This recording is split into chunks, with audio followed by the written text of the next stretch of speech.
যেখানে যান শিরোপা যেন তার পায়ে গড়াগড়ি খায়, কিন্তু ম্যানচেস্টার সিটিতে ছিলেন অপেক্ষিত। পেপ গার্দিওলার দলে সুযোগের জন্য লড়াই করতে হয়েছে। এবার অ্যাটলেটিকো মাদ্রিদে এসে তিনিই হয়ে উঠেছেন দলের সবচেয়ে বড় ভরসা। হুলিয়ান আলভারেজের ছোঁয়ায় নতুন স্বপ্ন দেখছেন অ্যাটলেটিকো মাদ্রিদ। তবে কি তার সোনালি স্পর্শ বদলে দিবে অ্যাটলেটিকোর ইতিহাস? বিস্তারিত দেখে নিচ্ছি রিপোর্টে। চ্যাম্পিয়ন্স লিগ মানেই অ্যাটলেটিকো মাদ্রিদের জন্য এক অমলিন দুঃখগাথা। 2014, 2016, 2017 তিনবারই নগর প্রতিদ্বন্দ্বী রিয়াল মাদ্রিদের সামনে স্বপ্নভঙ্গ হয়েছে তাদের। ফাইনালের মঞ্চেও শিরোপা ছুঁয়ে দেখা হয়নি। বারবার ইউরোপের শ্রেষ্ঠত্বের দ্বারপ্রান্তে এসে বাধা হয়ে দাঁড়িয়েছে সেই এক প্রতিপক্ষ রিয়াল মাদ্রিদ। তবে এবার কি গল্পটা বদলে দিতে চাইছে আর্জেন্টিনার এই স্ট্রাইকার? এই পরিবর্তনের নৈপথ্য আনছেন আর্জেন্টাইন স্ট্রাইকার হুলিয়ান আলভারেজ।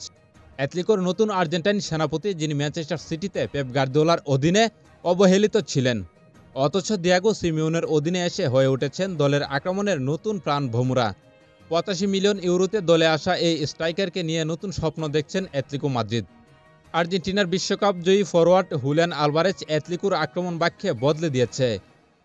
দলটির কোচ দিয়েগো সিমিওনে নিজেই বলেছেন, সেরা দিনের লুইস সুয়ারেজকেই মনে করিয়ে দিচ্ছে সে। ক্লাব ও জাতীয় দলে যেখানেই গেছেন শিরোপা জিতিয়েছেন। এবার অ্যাটলেটিকোর ভাগ্য কি তার সোনালি ছোঁয়ায় বদলাবে, নাকি আবারও ইউরোপের মঞ্চে রিয়ালের কাছে পরাজয়ের গ্লানিতেই ডুবে থাকবে তারা? অন্যদিকে রিয়াল মাদ্রিদের জন্য চ্যাম্পিয়ন্স লিগ যেন এক অভ্যাসে পরিণত হয়েছে। 15 বার শিরোপা জেতা দলটি ইউরোপের মাঠে নামলেই যেন ভয়ঙ্কর হয়ে ওঠে।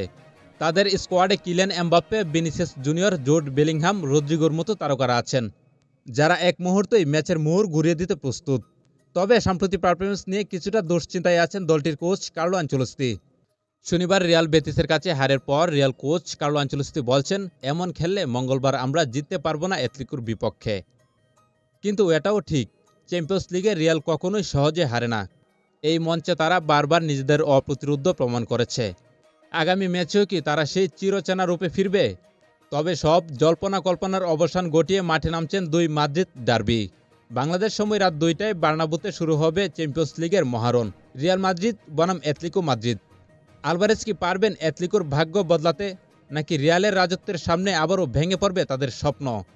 সব উত্তর মিলবে বার্নাব্যুর সবুজ গালিচায়।